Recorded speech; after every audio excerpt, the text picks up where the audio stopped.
खुदावंद के जिंदा कलाम में से मत्ती 6 बाब और उसकी 16 आयत। रोजा, दिखावे से इबादत तक।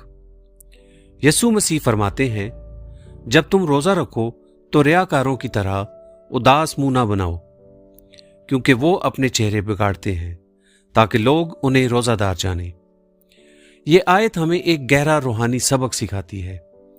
खुदा के नजदीक इबादत की कदर जाहिरदारी में नहीं बल्कि दिल की हालत में है। रोजा महज भूखा रहने का नाम नहीं, बल्कि ये अपने आप को खुदा के हजूर झुकाने, अपनी ख्वाहिशात को काबू में लाने और खुदा की आवाज सुनने का वक्त है। यसू मसीह रियाकारी को रद्द करते हैं, क्योंकि रियाकारी इंसानों से तारीफ पाने की ख्वाहिश है, जबकि सच्ची इबादत खुदा की खुशनुदी के लिए होती है।